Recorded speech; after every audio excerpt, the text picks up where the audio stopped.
Okay, here we go. Alright. Had a last few minute things to change, and as you can see, still not the best setup yet, but alright, we are getting in this now. Alright, well, hello everybody. My name is Plur Ninja.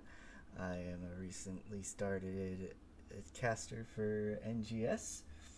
Nexus Gaming Series. It's a wonderful group of people that get together to play Heroes of the Storm as competitive and fun as they can. It's a wonderful environment that is available for all skill types. They go from Division E at the bottom, I believe, for those that are in the bronze silver area, I believe, all the way up to a heroic division that they have much higher masters and grandmaster players that do get together to do some really awesome games. It's really fortunate that we have these kind of organizations going now because of HGC being gone. But let's see. So what we have today are two matches. We've got Phoenix Rising Emerald versus Jailbait. That's the one that we're going to be starting here first. And then the other one we have for tonight lined up, I am looking in the wrong area, is Tiny Dancers versus Boogan Squad, I believe. Let me get back to my general. Yes, Boogan Squad. All right. So, because these are replays, unfortunately we can't get any fun stuff like after game review interviews or know the drafts or anything like that. So I will bring us to this map screen so that we can at least see this. We do at least have the information for what maps were banned by which team. I do not know which teams picked each map, but so I will just be using the blue pick symbol for which map is selected, and it will cover up as they win. If we get all three games, you'll be able to see which two maps were won by each team. It's a really nifty tool here. So we had, for the maps, we're going to be starting in Volskaya Foundry. And in there we have Blaze, Anduin, Deathwing, Raynor, Thrall versus a Malthael, Deckard, Zul'jin, Johanna, and Greymane. So, since we're talking about the game, why don't we get on in?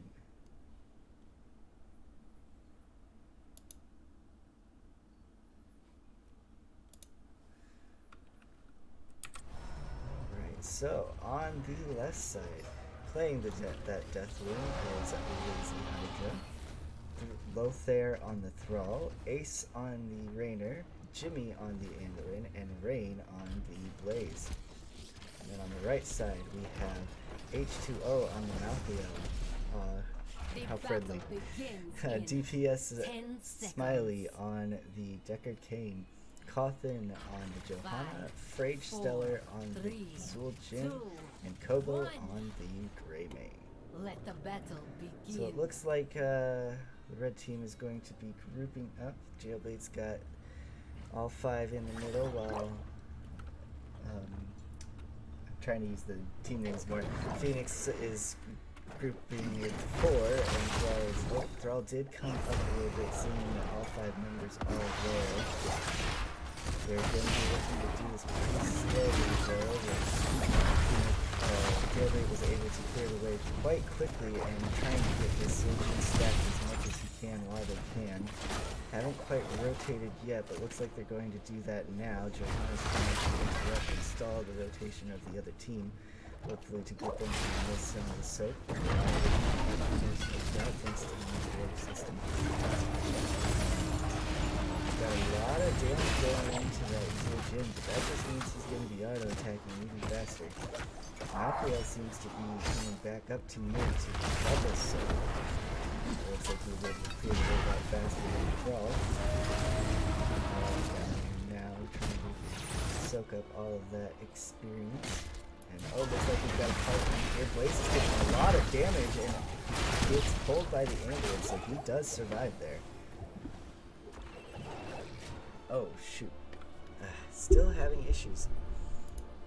I have a new booster on it, but that doesn't seem to be helping much. Oh, I am so sorry for this. Okay, hopefully that's better. I can also do it here. Okay, hopefully that is better. Oh, we do have a big fight here, and this time the Blaze is not so lucky. He does get taken down. The first kill for Jailbait, but doesn't look like they want to stop the fighting just yet.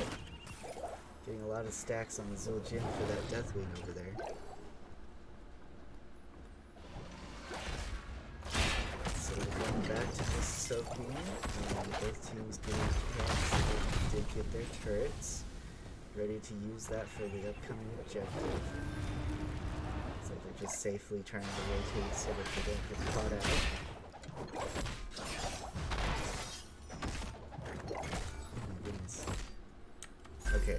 In that case, I'm sorry. I will try to fix this. I've been working on the audio stuff all day today, and it has just not been fun trying to get it figured out and balanced.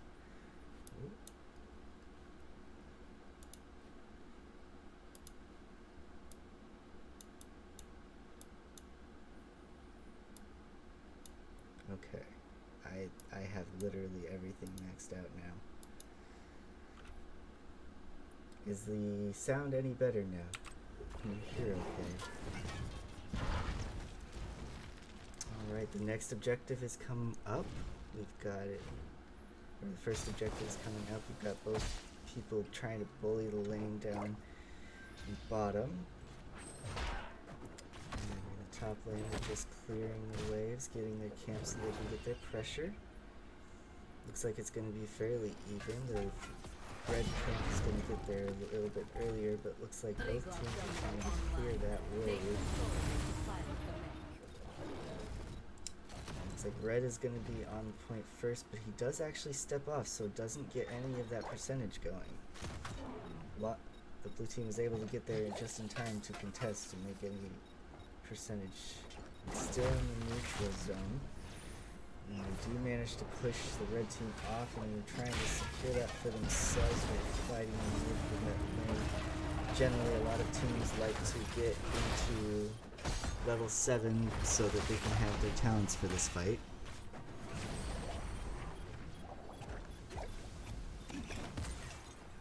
Oh, wait a second.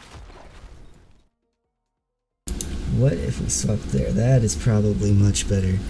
I just noticed that Streamlabs was using my direct input instead of the input that I told it to use, so that is probably a huge difference on my audio.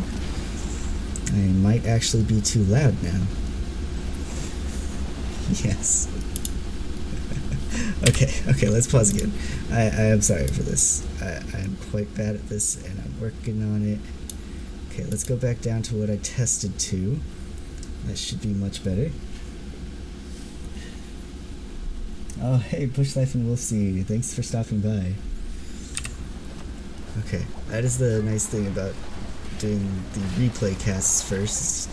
You can pause it a little bit when you need to fix things. Oh, this Deathwing is taking way too much damage, but does manage to get out with just barely any health. They did not get much of a trade there either, so it's looking pretty good for the red team. And they're taking a lot of damage now. They do get all members out alive somehow, but it is definitely going over to the red team now. This objective does not look like it's going to be too easy. Looks like they do still want to step up to try to contest this, and they are on there in time to stop it from spawning at the 99%. Deathwing is now back at full health, and he's able to go in, and a huge stun followed another huge stun followed into the Q fire breath, and that is amazing damage right there. Synergy on the two teams. You can tell that they were practicing that one. Johanna's in a lot of trouble. Did not have her D up, so she does not walk out of there alive. But the Malthael is on the back team. However, he is very low on mana, and so he needs to get out as soon as he can. Greymane is also out of position in his human form. He does end up getting saved and taken back, but the blue team does manage to neutralize the point. Red team will have to take full control over it back again to be able to get this, but it looks like they're going to back off for now because they have a plenty of percentage to work with. Diablo's flying up. Blue team does now have control, so that percentage is ticking, so being here is only going to contest it from stopping getting to that 90%. Red team is getting a turret, preparing to fight again.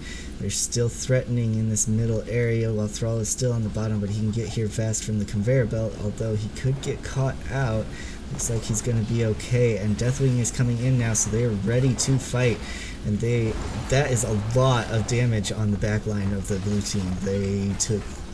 Ooh, I cannot believe they haven't died, and Thrall finally does end up going down, and the red team does win the objective. Let's see if they can get even more out of this, but everybody else does get away, only losing the Thrall.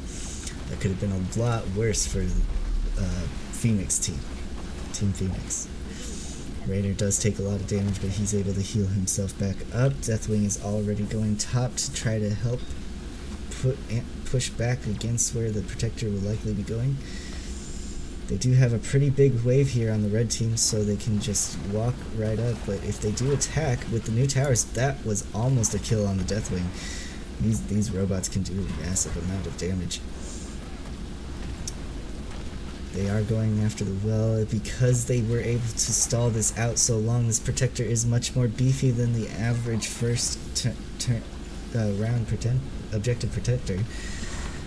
So they got the middle walls as well as looks like they might be getting this keep as well. They're still getting that Zerjin stacked up.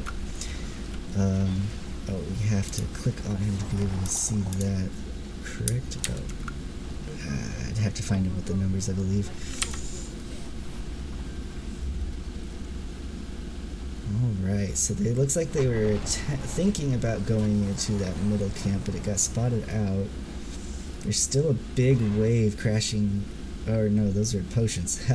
There's a wave up top now. So teams are going back into their soaking phase, trying to trade as much as they can, and looks like red team is actually invading the camp down here. With them taking the top camp, it would be very unexpected for them to come down here, and it looks like they're now going to try to be ganking this Thrall and see what they can do. He looks like he's in a lot of trouble, but he's getting out okay for now. Oh, and that sleep pulls him in, and he is done. There, it looks like they're going to actually be trying to push for this as well, trying to get the well down. That will definitely help in the third objective. They're a little preemptive, but they've already taken out most of the top fort, so they are trying to just get as much advantage here. And the longer they keep the blue team down here, the more that top wave is going to actually be pushing into that fort that is so low. Greymane is getting his turret camp on their side. And looks like they've cleared the wave, so they're going to just go ahead and back off. Don't need to pressure it too much. We've got quite a bit of time. Just trying to get as much pressure on this map as possible and assert their dominance. They're looking for another gank onto the Thrall, but he's too wise to get out. Alright, so it looks like we're going to be going for a fight here, and they weren't able to get on the point yet, but they're still fully engaging and seeing what they can do. So many ults are being thrown on both sides. The Deathwing is actually going to be taken down very quickly, but they do get the trade onto the Greymane before going down. That could have been way worse, but oh, and it's just getting worse as it goes. Down goes Raynor and Thrall as well. That seemed like a fight that the Jailbait really wanted, because they did have the 13s and just kept on chasing them down, and there was nothing that Phoenix could do to catch up to that.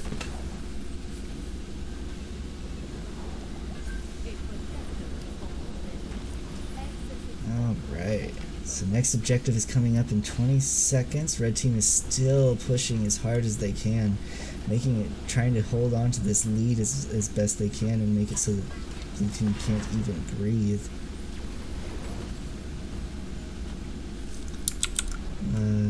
Check update on the score as we're just sieging away waiting for the next objective. Got a lot of damage from that gray main actually. Being able to rip into everybody he's in front of. Look at the talents as well. See if anything is really interesting. Looks pretty standard, and oh, here we go. They're trying to get their own pick themselves, and Malthael does actually end up going down, and all of the ults are going to be used again, not even on the point, and there's a huge fear, but it's pushing them into his team, who is actually trying to get out of there because of how low they are, but the Zul Jin does get out with his ult. Somehow, that was very close for him.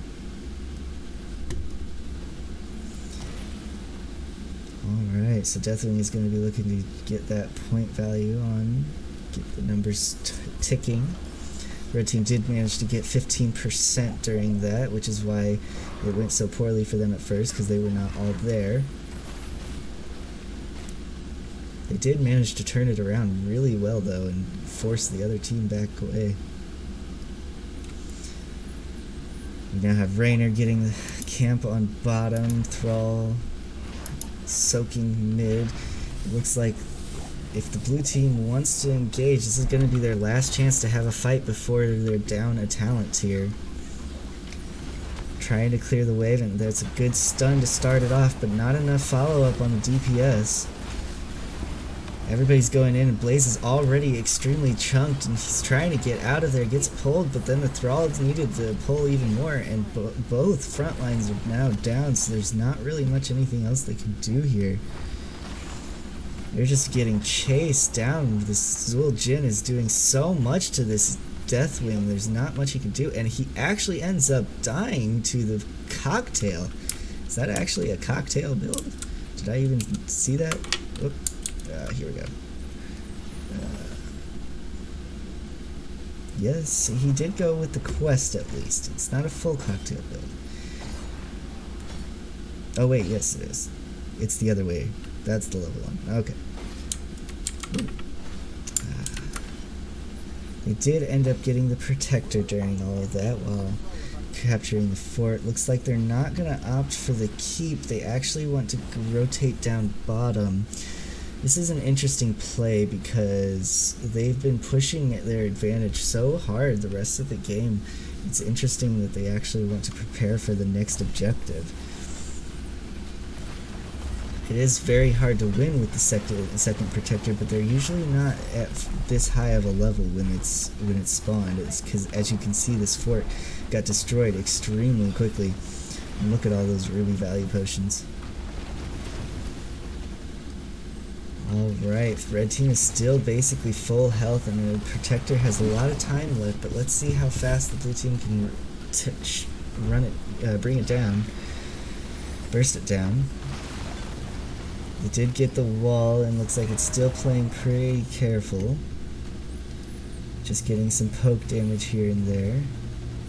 Trying to get as much damage onto this keep as possible. Blue team looked like they were positioning, expecting it to rotate, but the Protector's still down in bottom, trying to push there. Gets the push away on the Raynor. Malthael is in mid, soaking up and pressuring there as well, so looks like that's going to be it, and blue team is now on an equal talent tier. Looks like they do still want to try and invade this. Both teams are here, and the Deathwing ult does secure that, but was it worth just a turret to push them off? We do have a big wave in top. It is pushing in. It will eventually die off. See if it's been getting some wall damage. Oh, it actually is going to get that tower. On for Winions for the tower damage. Looks like we're gonna have another big fight here, trying to get as much in. Blaze does see the Zul'jin low, so he goes in and follow up with the rest of his team. The Zul'jin does pop his ult, but he's gonna go down immediately afterwards unless he can get away and get a potion. He actually walks out of that alive, and Malthael is doing massive amount of damage on the enemy team, but it gets denied by the Anduin for just a moment until he is 1v4. Oh my gosh, this Malthael is going insane. These potions being left by the Deckard healing him up so much. Oh my goodness, that was one turnaround that you feel so helpless and you don't know what to do there.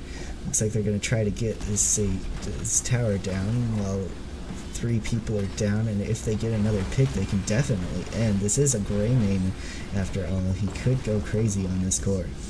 Looks like they are going to back off. They were thinking about positioning there, but they ended up backing off, and they're trying to get more value in mid, get themselves level 20, and use that talent tier advantage to push themselves to the victory. A lot of Q damage being spread from the Deathwing, but they're all in that healing pot, and it's basically taking all of that away.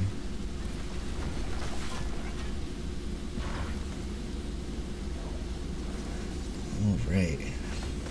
They're still trying to get as much map pressure as they possibly can with this level 20 advantage.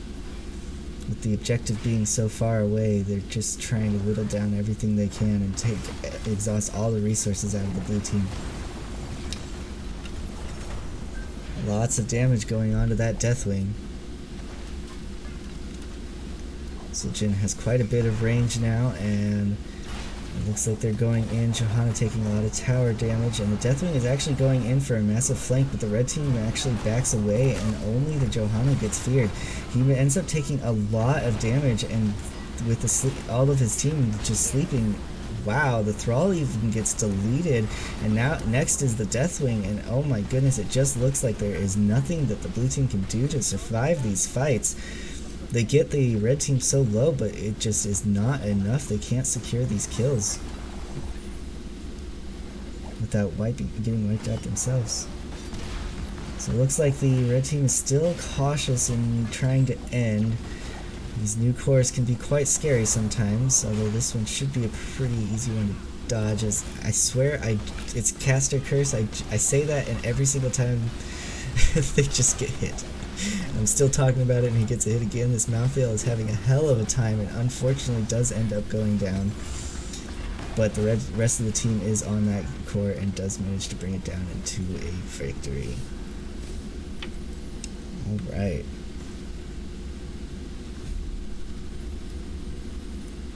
So there is our first game, and well, there is a way to turn the chat off, but I don't remember it. Now let's just go into here real quick while I set up for the next game.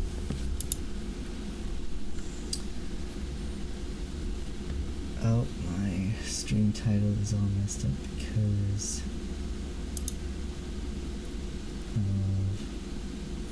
the size of their name. Oh. Nope, I can't grab it. We're pulling it down. Alright. This is a professional stream, I swear. No, it's not. I'm working on it. Alright.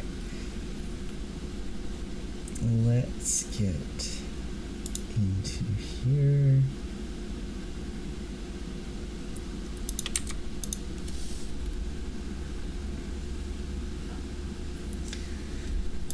Man, it is so refreshing seeing these matches. These teams are, you can tell that they've been practicing with each other for a good while at least. Getting quite a bit of synergy going on. As you could see that when that red team, Jailbait was able to get positioned right and prepare for the fights, and even when Phoenix was trying to flank them, they were ready for everything and knew how to disengage just at the right time and make sure that everybody was trying to get out as much as possible. Phoenix was doing a great job at that too. The number of times they got away with almost no health.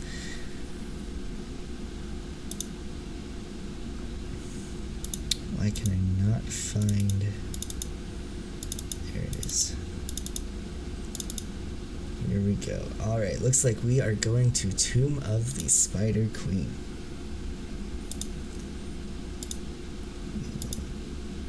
Bump those numbers up.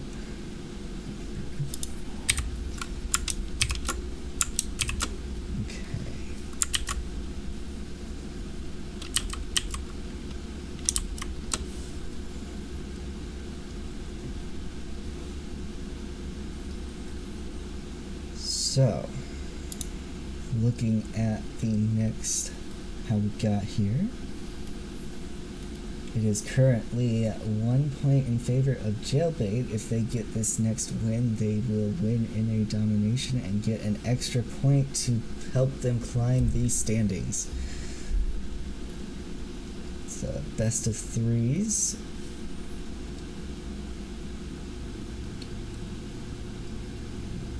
Looks like like I said, we are going to Tomb of the Spider Queen next. Looks like it didn't update yet. Tomb. There we go. Now it's updated.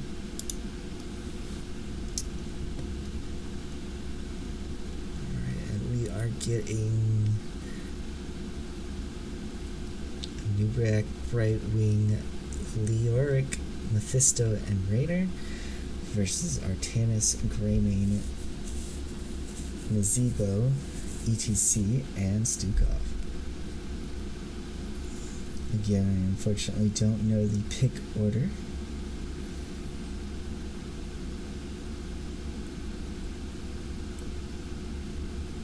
I did do very well on that Greymane last game, so I'm assuming that that would have been a priority pick. So let's go ahead and get into this one. It's done loading. Now, so this time we have on the side of the Phoenix Rising Emerald, we have Lothar on the Rainer, Ace on the Mephisto, Lazy Hydra on the Leoric, Rain on the Anubarak, and Jimmy on the Brightwing. On the team of Jailbait, we have DB Smiley on the Stukov, the Fragistellar on the Nazebo, Cawthon on ETC, Kobo on Greymane, and H2O on that Artanis. Sorry for any butchered names. I am sure you get that a lot from casters. So it looks like we're just going to get some trading going on here in the middle. All 5 teams here. Both teams trying to clear that wave as well as get as much trade damage as possible. This Anubarak is not in good position. He does burrow out and survives. Oh, he doesn't actually survive. He ends up dying to, I'm assuming, either the poison or the spiders of Nazebo. We do try to get back some trade damage. It does take a big chunk out of everyone, but so far it's better. Oh, they did get a trade. Oh, I didn't even pay attention. ETC went down. So that is a trade on both sides. Trying to collect those gems and get as much rotation on this Nazebo as possible. Once he gets stacked up, he'll be very scary. That's why you often see him on this map, because he can rotate between the 2 lanes. Looks like ETC is stunning them, but not trying to kill them just yet. Stukov is in a lot of trouble here and does end up going down, and Anubarak is taking a lot of damage though, but they do get out okay. That was a very good gank on that Stukov. Alright, so the team is looking to just put that pressure on while the healer is down, but didn't actually get a whole lot of damage in. They were able to clear the wave okay. Nubrek here is ready, but he does end up going in and gets slid, and that gives this Greymane a sign to go in. And the Zebo wall does almost trap the ETC, but he does end up bringing it down in time for nothing bad to happen.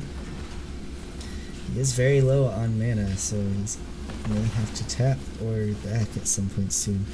Been using all of his abilities on basically cooldown, trying to get these stacks, and as well as trading into damage. ETC does take that stun, so he walks away okay, but Raynor here looks like he is standing, he's not stacking, but he does want to try to get as much damage in as possible. We do have Artanis stacks, as well as Stukov, Zebo, and ETC, and a Nubarak. Another fight here, and oh my goodness, the Raynor gets out of position and pushed into a bad spot and goes down. That's what happens with those tight spaces around here. Looks like we've been having quite a bit of trading down bottom as well. Artanis actually does get a big swap, but Nubarak just gets right out of there, so didn't do too much. Nubarak is lower on health. Artanis is trying to catch that wave. We have another fight in mid. It looks like Nubarak is in a lot of trouble here. He does not have the dive out, so he does end up going down. The zombie wall to catch out the Mephisto. Yorick in there does collect the gems that were lost from the Nubarak. Ace is taking quite a bit of damage, but trying to get as much trade as possible and delay this turn in from ETC. He does get another stall, and he does go for another one, but he takes a lot of damage there. He does finally get those in, and that is the first turn in, going to Jailbait.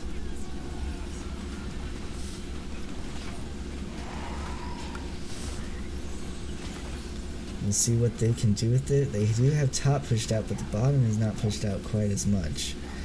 Artanis will try to push that out and get some advantage as much as possible.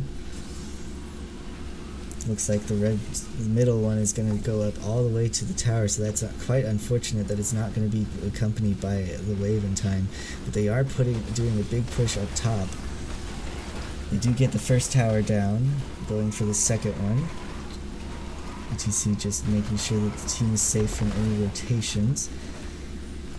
And it looks like they may just be happy. Nope, they see that middle has nothing left, so they're going to be trying to get as much value here as possible. Lots of slow on that Nubarak, but he doesn't end up getting any follow-up damage there. Raynor trying to come from the other side, but ETC keeping him at a safe distance from the rest of his team. They do finally bring it down with about a third of the health of the fort missing. Barely did any damage to the middle. Like I said, that not being accompanied by that wave and being so far up did not do very well for that web weaver. Did get all of bottom wall though, so that is pretty helpful. Oh, H2O taking a lot of damage and is actually, oh, he almost got out of there, but ends up taking too much. Raynor almost dying on the backline as well. Mephisto trying to get into that damage, but the team is trying to stay inside the circle so they don't take it. Going for a big turn in while the red team is clearing the wave, and it looks like they are going to get one, but they did not get both, and that's a 3-man slide followed up by a Greymane. So they have to get out of there pretty quick, and the Raynor is taking quite a bit of damage already using his healing and armor reduction.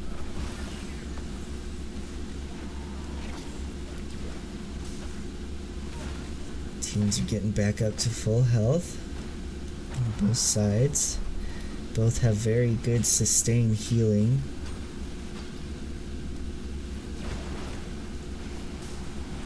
Still trading pretty evenly on the bottom side. Zebo stack still going.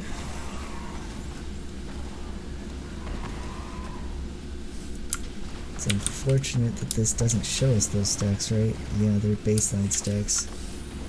We'd have to actually select a hero.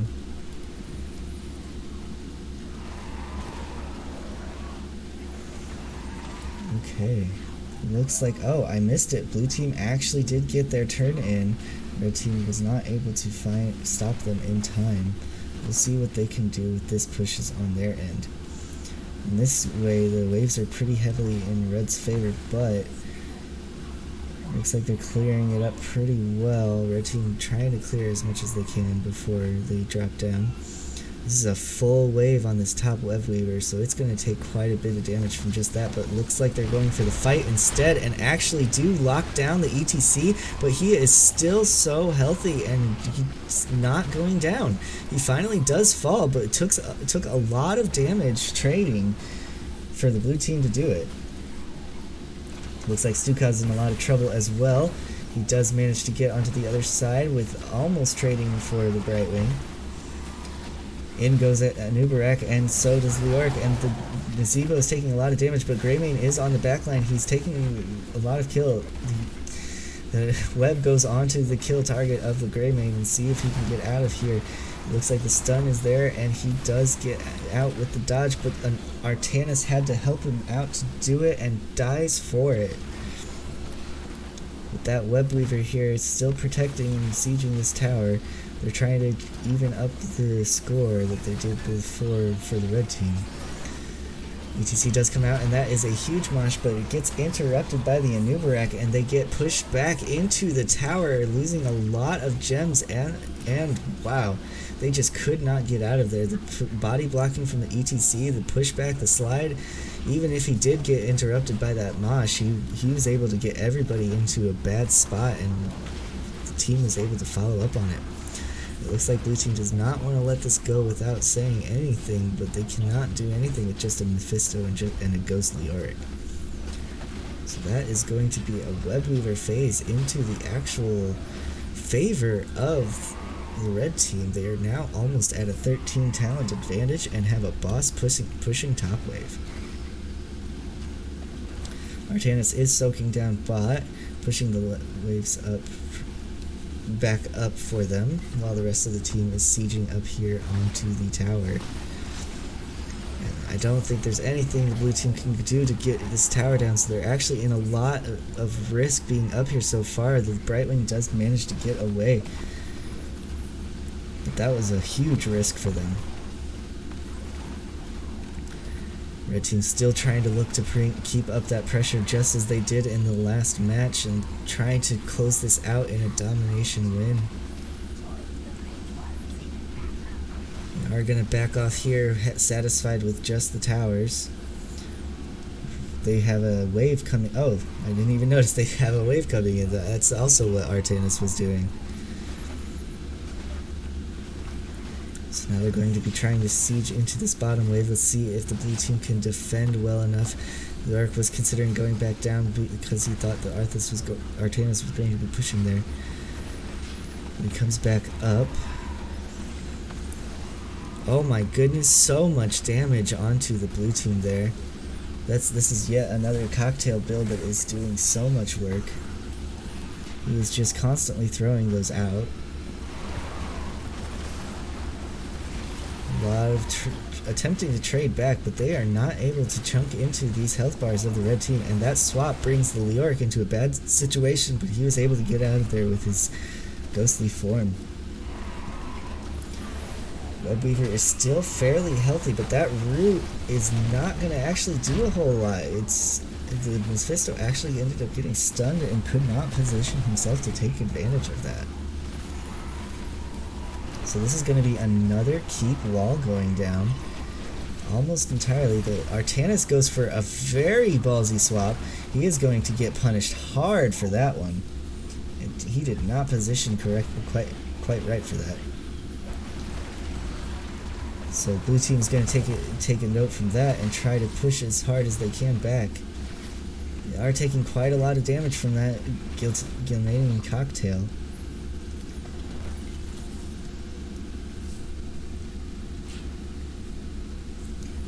Alright, looks like both teams are kind of resetting at this point. The blue team has a lot of waves they have to pick up. They want to try to keep up with experience. Red team is going to be going onto this bruiser camp as they cannot do much more with pushing the waves, and Zebo is still going to be looking to get those stacks. Red team also going for their bruiser camp and trying to get as much of this wave. Red team is actually very close to getting to level 16 and having that talent tier advantage. Looks like red team is going to be clearing out this camp while blue team is going to be waiting, because they are able to get to level 16. They start working on those turn-ins, but they just recently had a big one and do not have a whole lot of gems. Unfortunately, the blue team does not have many gems on their side either.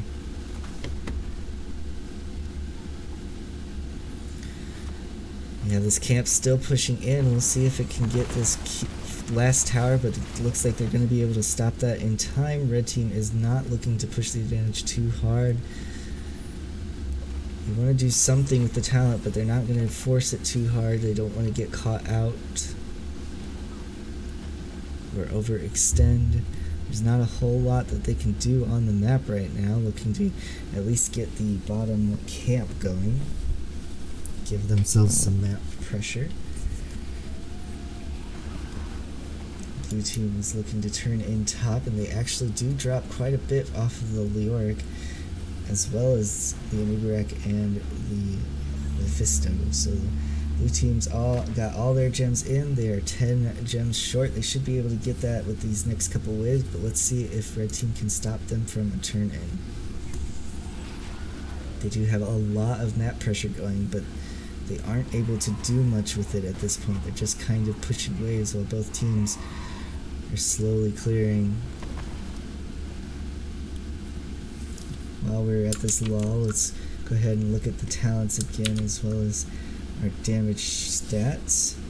Looks like red team is going to be putting in that final turn in, and they are going to secure a web weaver for themselves. Now, this is going to be an interesting situation, because now that red team is pushing and the waves have been pushed back, it is going to be kind of hard to siege into this. And if they aren't able to get something huge, they do get a big swap onto the Leoric and get a bunch of alts taken, traded, going back and forth. Webweaver is coming down, but another huge swap from the Artanis. He is getting really low though, and it looks like he's actually going to go down. This ETC's Mosh does end up getting a few out of there, stopping them from being able to fight back, and 2 more members go down. Or 2 members, oh, 1 member from each team goes down. Alright, so it looks like red team is going to take this 4v3, trying to push with these web weavers. Looks like we've got the top wave is going to be taking that down that keep for sure. We're trying to secure this middle keep as well. If they can get another pick here, this could mark the end of the game. And looks like, oh, the Anubarak is in a lot of trouble, and wow, the Mephisto ult does end up taking a lot of damage. Ends up taking down Greymane. That is one of their biggest siege damage, so they definitely cannot end at this point.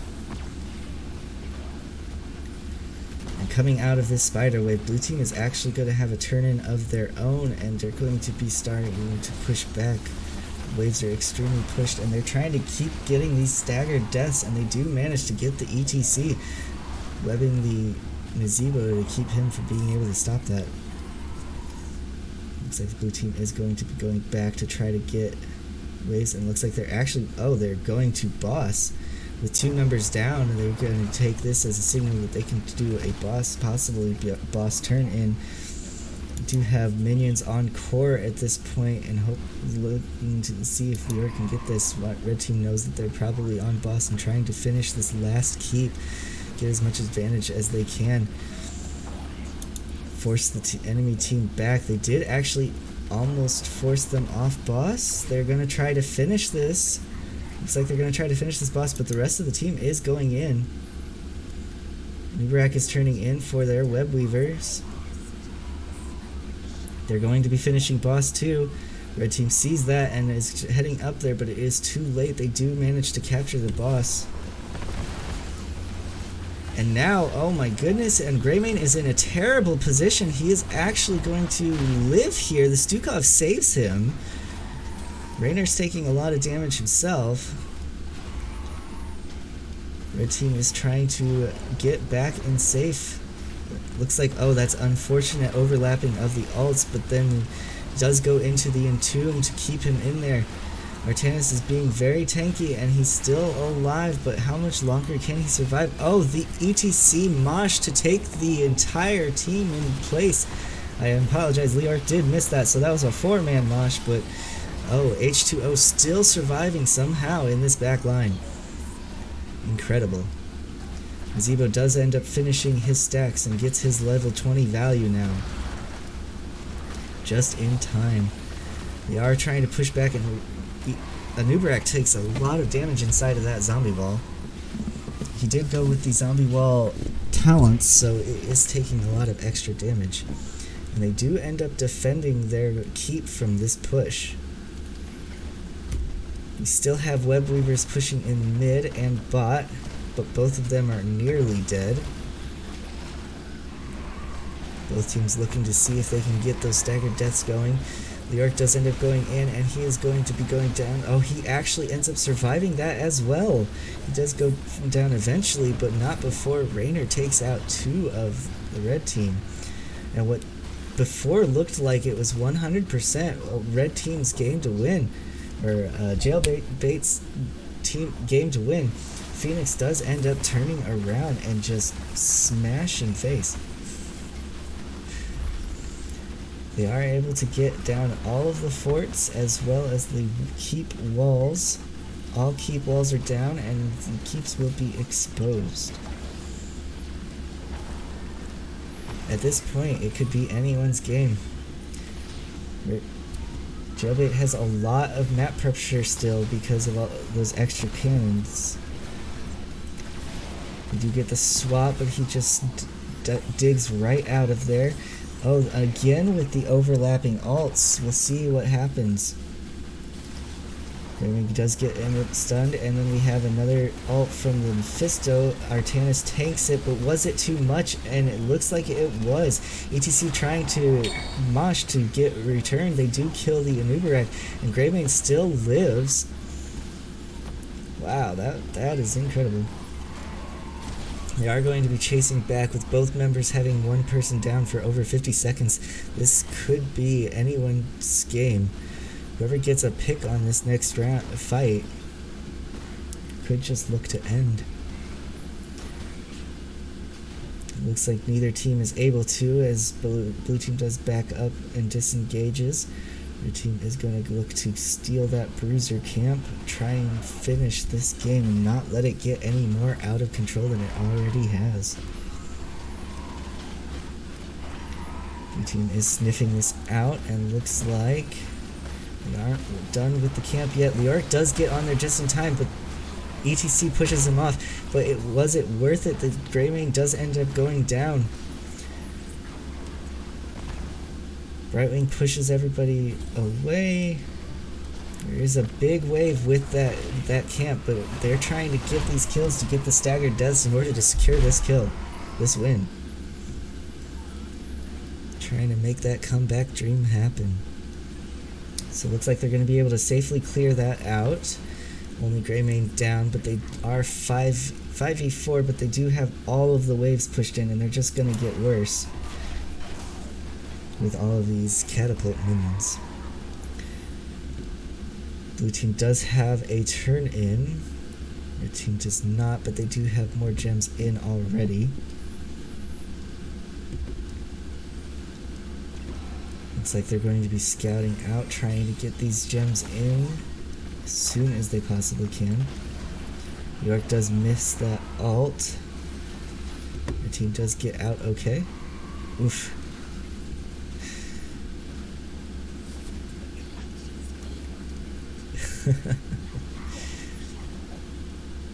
I really should turn that tech stuff off, but I think it's okay right now. But the teams seem to be pretty having fun today. So the blue team did get their turn in. Red team just did not want to fight that and risk losing a member, opting for the safe clear while the waves are still pushed. Blue team trying to clear the bottom wave to get that wave going, and then they're moving towards the middle, which ETC might be caught out here, but he does end up sliding out. Another whiffed ult from the Leoric. Both teams are very high strung right now, trying to make sure that nobody messes up and loses the game for their team. A lot of poke damage out from the red team. There's not a whole lot that blue team has been able to do about any of that. They do manage to get the nice picks when they are all focus firing on a target. So that's what they primarily hope for. We do have the bottom web weaver is still pushing bottom, but she does not have a wave with her as much anymore. We'll see if she can get this keep. The team is positioning in order to try to help it, but it looks like this is yet another web weaver phase that is going to result in delaying the game even further. At this point, it's just all about who can get the best out with the Stukov in the web. We've got, there we go, that is the correct way to overlap those ults, and oh my goodness, yes, that is the synergy we were looking for. The Brightwing push into the dance, but he still gets the swap, and oh my goodness. This that is how the Wombo combo should be going. I believe if they would have made that work even once before, they probably could have ended this much sooner. It's nice to see that they were able to finally get it off and go to push for this win. We've got just Greymane trying to protect at this point, but it does not look very good for him. And it looks like he's going to go down as well, and the Phoenix Rising Emerald is going to take us to a game number 3. GG's, well played.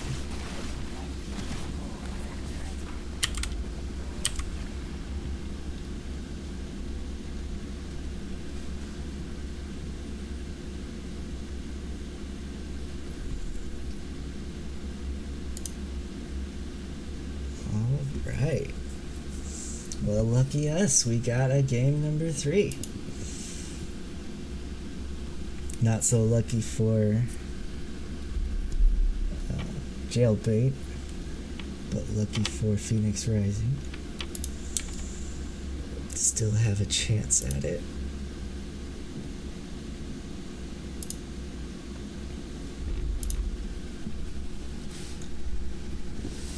Whew.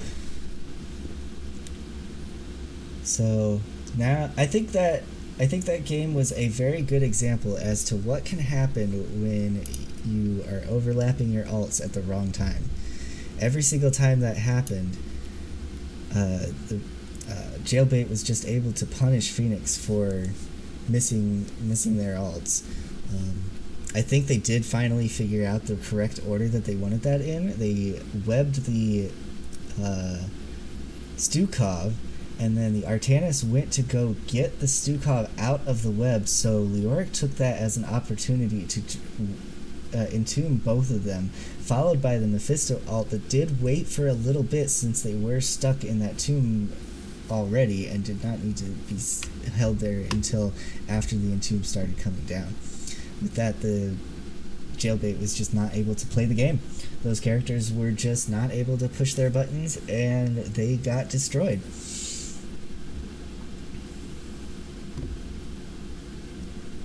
However, the Jailbait's poke damage was just something that was so painful for Team Phoenix Rising. I'm not in the right area. Keep on clicking the wrong team. Okay. Looks like the teams are still on the same side, so I'm thankful for that. Okay, looks like we're going to be getting into Towers of Doom for the final game. Ooh, how great is that? Again, I don't know which team picked it. Let's go ahead and switch over to that scene.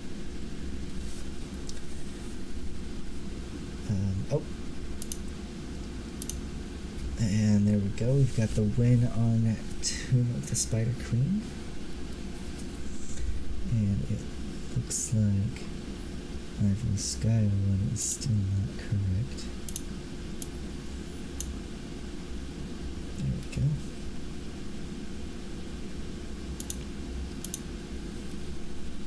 Okay. So this is how we got here. Both teams are tied 1-1. This is it. No dominations here. We've got all 3 games of the best of 3. This is the final match to see who takes the win of the series, and what better map to do it on than Towers of Doom, in my opinion. It can swing either way, and with how much Tomb swung, we have a potential for a huge similar game coming up next.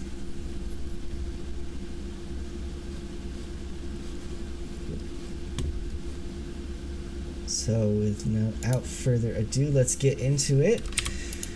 We have on Team Phoenix Rising Emerald, Lothar on the Greymane. Looks like they were able to steal that away. Ace onto the Li Ming. Lazy Hydra onto the Dahaka. Jimmy onto the... oh, I can barely see right now. The Stukov, and Rain onto the ETC. On Team Jailbait for the last round, we have H2O on the Urel. Cawthon on the Johanna, Fragstaller on the Hanzo, DB Smiley on the Rhaegar, and Kobo on the Tassadar. So this should be really interesting. I'm actually really interested in Jailbait's team because I'm really curious how they're going to interact with the Tassadar wall and the Hanzo arrows. He did end up going for, as I'm talking, they've got a huge trade pushing into the Urel, but she is hard to kill, and ETC is probably less tanky than her right now. Does end up going down. Dahaka in not such a great situation either, but he does end up going down as well, but the Urel had to trade for it because she had to stay too long for more damage from the Hanzo, almost taking out that Stukov. But as I was saying, the Hanzo did opt for the redemption, redemption. So it's going to be an auto attack build instead of a W build. I'm not actually positive. I think the arrows do bounce off of the force wall, but I could be wrong in that. I didn't quite see it there. I'll have to keep an eye out for that, but both teams are on these camps right now. They're probably going to be focusing this bottom lane as much as possible. Dahaka looks like he is going to be double soaking top and mid. Force wall did not help enough to keep him in, but Johanna did get out okay. Hanzo is going to be actually clearing up mid for his side. Uriel is going to be coming down to help. So this is actually a 3v4 in the bottom lane, although the ETC is taking the brunt of the damage. Both teams trying to take down those sapper camps so that they can't get any damage onto these walls. This lane is so critical on this map, with 2 of the objectives being right outside of it. If you control both towers, this objective on the very bottom is one of the worst ones to try to get if you do not control any towers. Alright. Looks like we're going to have the first tower spawn in mid though, and we do have more damage being traded back and forth. Stukov is getting pretty low. Johanna does take a lot of damage there. This is actually, I'm expecting to see a Calamity build or a Missiles build. Hanzo with a 2-minute and 32-second quest complete.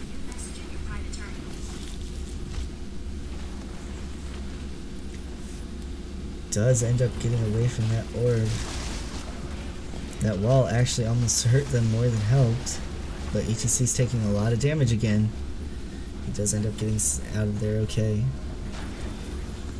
So trying to get as much poke damage as well, as the objective is now coming up. Uriel is going to be a little late. Dahaka is going for his, probably going to be burning down, but it doesn't matter because the red team was able to secure it because they were able to get there first. So it looks like it's going to be just a trade, and Dahaka's going to continue his double soaking while the blue team does force down this bottom lane.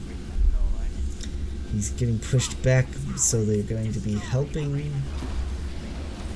They do get the stun on the Johanna without her D, and she is silent, so she can't go, but she does get out of there, okay, and does end up going back.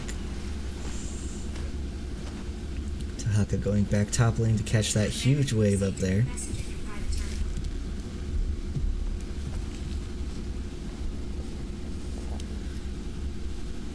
Okay.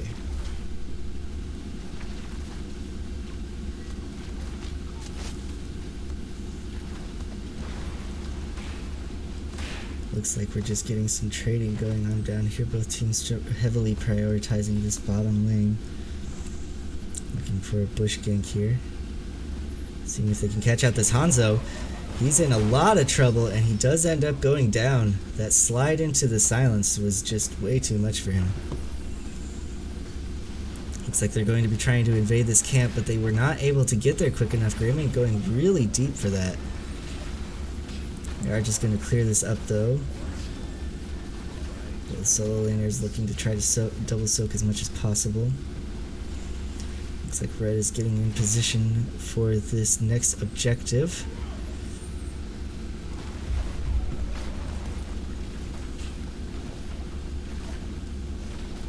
Blue team is now getting ready to as well. The wave has equaled out at this point as the objective is now coming up.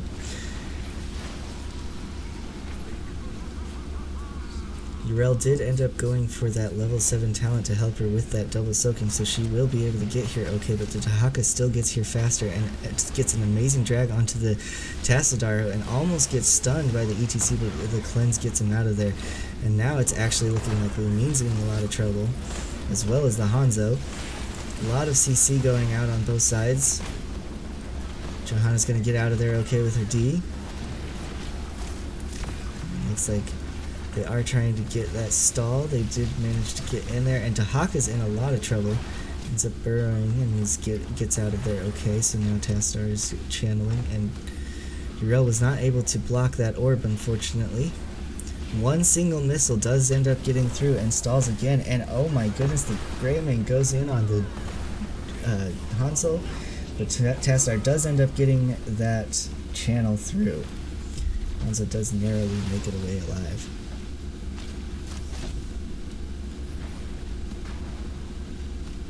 Alright.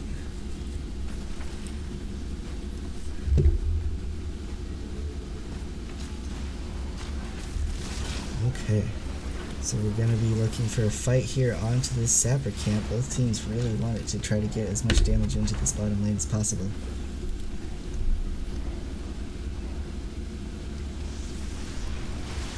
Oh, it looks like we're actually going to have a gank onto Haka from the Hanzo and the Urel. Looks like Hanzo's just trying to get his stacks back onto his redemption after having died in that last team fight.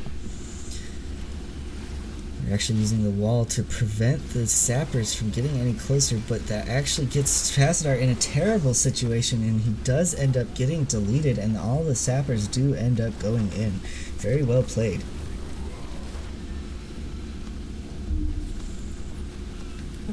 Okay, looks like blue team is going to take this advantage and try to get this sapper camp with all 5 members here. It could be very dangerous for them to try to engage on this.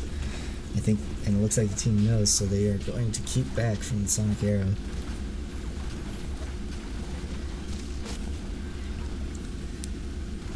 Let's see if they can actually get these sappers cleared before they go into these towers, but it's not very likely. And nope, it looks like that tower does end up going down and even gets damage onto the bottom tower as well. Very successful steal from Team Phoenix Rising. Now the objective is up and both teams are going in. Getting pings out from both teams saying that they're ready to go and engage. Tassadar is channeling. ETC does come in with his stage dive to interrupt that. They get a massive drag onto the Rhaegar. Oh my goodness, the arrow. Oh my gosh. So much going on that I couldn't even keep up. The the Hanzo just eliminated the entire team. Oh my goodness. Then goes down to Stukov as well, and Dehaka is not looking much better. The rest of the team does get out okay, and the red team does get that secure onto that objective. Oh my goodness. It is hard to keep up with so many things going all at once.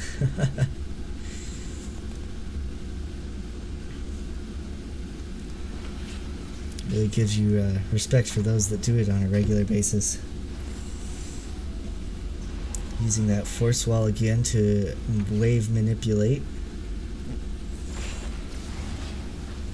Getting as much poke damage as they can now, where Greymane is trying to match the Hanzo in mid.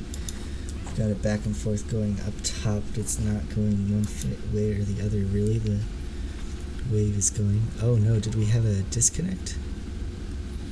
Oh, they must have paused. Oh, of course, the replay doesn't show the pause. Alright. So it looks like we've got an invade here onto that camp, but it's not going to get them anything out of it.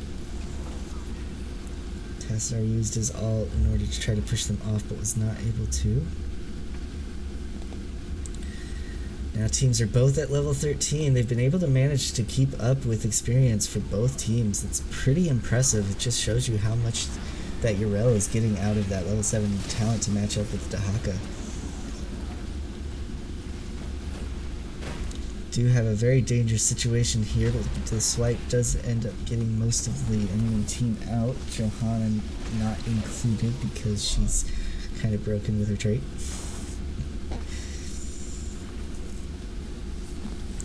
Alright, next objective is coming up. They're both in bottom, and it looks like the tower on the right side is getting pretty low, but the left side still has their front wall. It's going to help a lot during these fights. Ooh, they do actually get the interrupt on the Yrel, who almost snuck the channel there.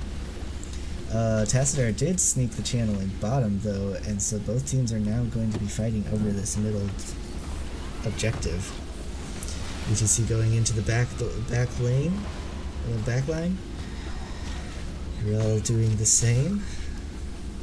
Both just kind of walk away. Big, huge tongue onto the Tassadar. The Ancestral does not go through fast enough. Johanna almost goes down as well, but is able to walk out of there with her trait. Oh my goodness. And now goes down the Rhaegar. Oh, the CC trains are just obnoxiously terrible for Team Jailbait. Phoenix Rising is constantly layering that damage.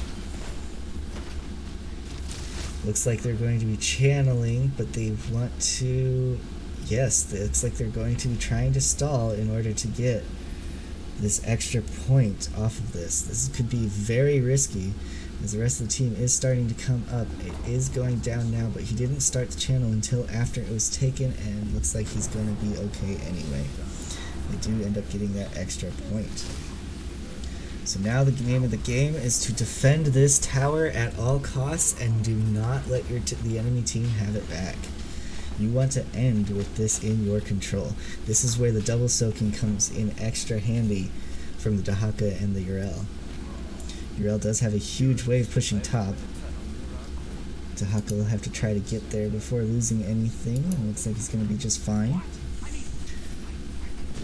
The team is just protecting this with all 4 members, not even trying to go after their camp right now because of how much pressure is being put on. It looks like Yrel is actually going to get here first. They're going to be going in on this, but they do not have a wave to follow this up on. So there, Yrel goes in, takes a few shots, pushes everybody back. ETC actually ends up going down, and so does the Stukov. Wow, that was actually incredibly well played. The red team was actually trading tower shots, going in and out of the range with their damage so that they could get that armor stacking on different people. Very, very well executed. Blue team does end up getting their camp before red team is able to engage on this, but the Dehaka is not in a good situation right now. He is getting CC'd out of his mind, but gets pushed actually back into the safe side, so he is okay. He did end up using his trait there, so he's going to have to build that essence back up. It looks like we are going into a 3 altar phase. This is going to be very difficult for anybody to get a significant advantage here, but it looks like red team is opting to go to the top lane. They're giving up the bottom altar in order to try and take the aggressive side. Looks like they're getting that stall in on the Dahaka. She did get in with the stage dive. Oh my goodness. So the ETC is trying to stall but isn't able to and actually dies for it. So that is just absolutely terrible. Very well played by Jailbait there. They are going to go for this boss, not only to help them push towards a victory, but also to keep it from their enemies' hands. Now the blue team is going to be invading onto the camp while they can. Now that they've seen that they were on boss, they know for sure that they should be okay to be able to take this, but it looks like they're not going to get there quite fast enough yet. Oh, they are, but she is in a lot of danger, and oh my goodness. They did end up getting stalled, so Luming gets out of there okay, but this is not so good for the rest of the team. Dahaka actually burrows out of there and ends up getting, oh my goodness, that combo from the Tassadar ult and then the Hanzo arrow. That was a huge amount of CC train. Love to see those combos coming out of these teams. Johanna takes a lot of the damage directly from the first couple shots, and then when her armor was debuffed enough, she put on her trait to tank that up. These new towers, man. Whole new strategy. Both teams trying to get some poke down here while the red team is getting this tower down.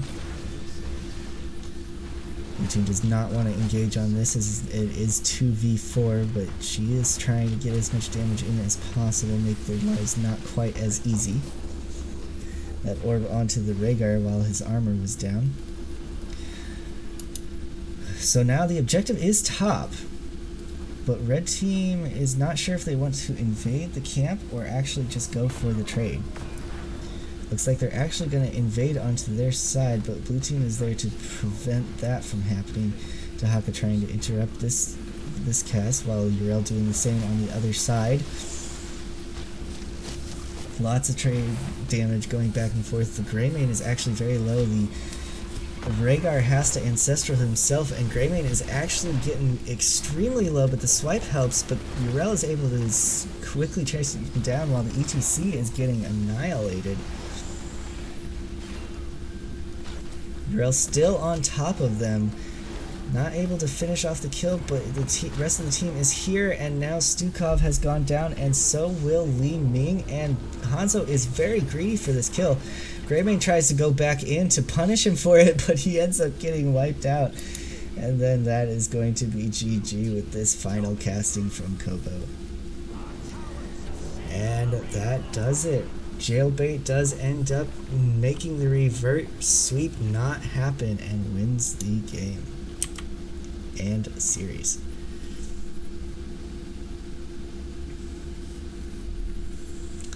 All right.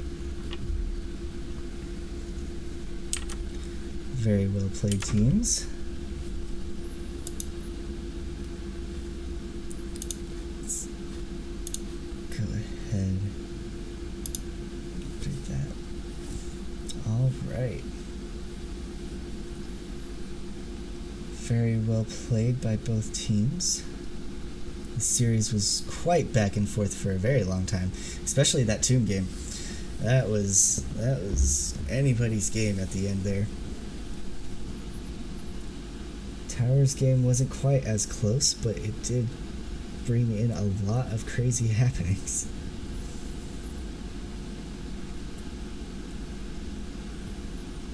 Okay. Oh no, I was not recording the entire time. Lovely. I'll have to work off of the VOD from Twitch.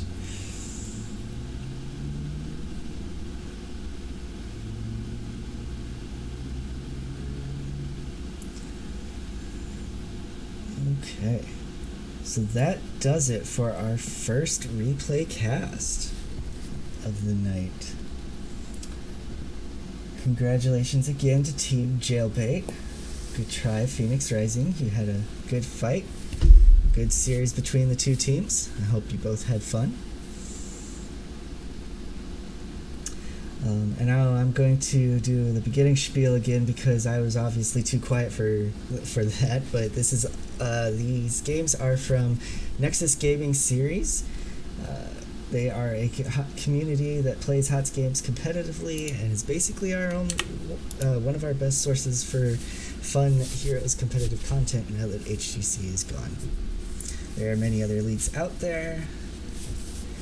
This is the one that I've personally played in, so that's why I wanted to try and cast for them. You can check them out at nexusgamingseries.org, I believe it's org. Let me just verify that, I guess. Yes, nexusgamingseries.org. You've got a lot of great people over there, casters, players, people behind the scenes. Go give them a shout out, give them donations. They deserve it. They put a lot of work into organizing all of this, and I'm glad to be a part of it now.